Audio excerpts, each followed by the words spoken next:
નમસ્કાર. નમસ્કાર. અમે તત્વમસી ચેરિટેબલ ટ્રસ્ટના ટ્રસ્ટીઓ છીએ. હું ફાઉન્ડર છું અને ચાંદીબેન મંત્રી છે. આ ટ્રસ્ટ અંતર્ગત અમે દિવ્યાંગ અને મનોદિવ્યાંગ બાળકોની નિઃશુલ્ક સેવા ચિકિત્સા કરીએ છીએ. સાથે સાથે અમે મહિલાઓના ઉત્કર્ષ માટે પણ વિવિધ પ્રોજેક્ટ કરીએ છીએ. અને અમારો જે મુખ્ય ઉદ્દેશ છે એ બાળકોને સ્વાસ્થ્ય સારવાર આપવાની, તેમજ બાળકો માટે, દિવ્યાંગ અને મનોદિવ્યાંગ બાળકો માટે રોજગારની તકો ઊભી કરવી, તેમજ તેમની સુરક્ષા માટે કામ કરવું. આ અમારા મહિલાઓ અને બાળકો માટેના મુખ્ય ઉદ્દેશ અને હેતુ છે, અને એના માટે અમે સતત પ્રયત્નશીલ છીએ.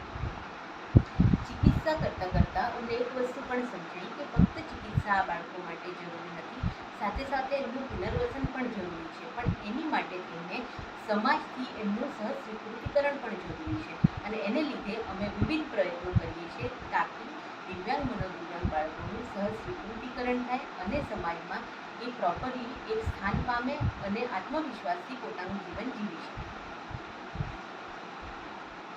અને એમાં આવું છે કે બાળકો જેટલી નાની ઉંમર હોય એટલી નાની ઉંમરમાં એમને સારવાર મળે તો ખૂબ જ સરસ રિઝલ્ટ મળે છે, એમનામાં સ્વાસ્થ્ય સુધારો થાય છે.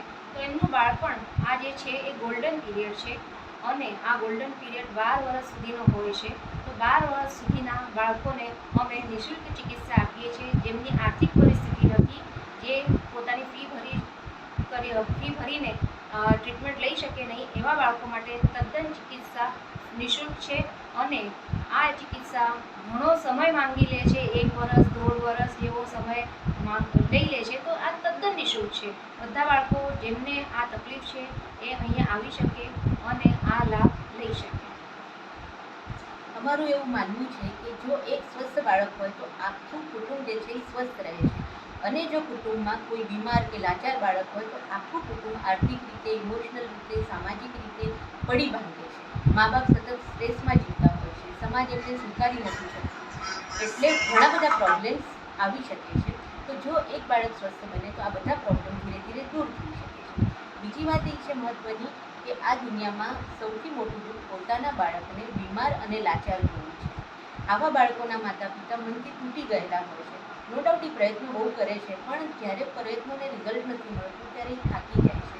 તો એવા બાળકોના માતા પિતાને સાંત્વન મળે, એમને એક નવી આશા મળે અને એમનું બાળક મેક્સિમમ રીતે રિકવર થાય એવા અમારા પ્રયત્નો છે, અને અમારા ટ્રસ્ટ થકી અમે અવિરત આ પ્રયત્નો કરી રહ્યા છીએ.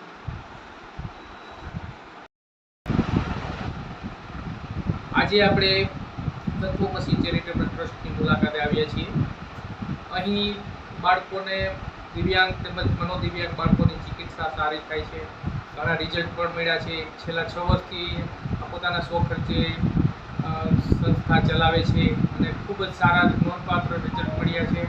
અહીં મેં પણ અત્યારે અંદર જોયું તો તેમના વાલીઓ પણ અત્યારે કહે છે કે મારે પહેલાં બધેથી ફરી અને બધે દવાઓ બધું કરી જોયું, પરંતુ છેલ્લે અંતે અહીંયા અમારા બાળકને ખૂબ જ સારી રિકવરી આવી છે.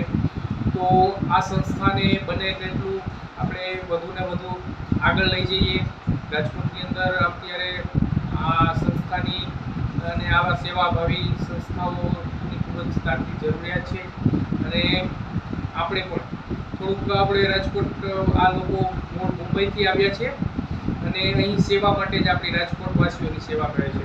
તો આપણી પણ એક નૈતિક ફરજ છે કે ફૂલ નહીં તો ફૂલની પાંખડી આપણે આ સંસ્થાને આગળ લઈ જવા માટે આર્થિક સહાય તેમજ થોડુંક જે બને શકે તેટલી અહીં વધુને વધુ પ્રચાર, તેમજ અહીં તમે એક વખત મુલાકાત જરૂર લો, અને તેમજ આપની આસપાસમાં તેમજ તમને પણ જ્યાં પણ એવું લાગે કે અહીં દિવ્યાંગ બાળકો તેમજ મનોદિવ્યાંગ બાળકો છે તો એમનો અહીં સંપર્ક જરૂર કરાવજો.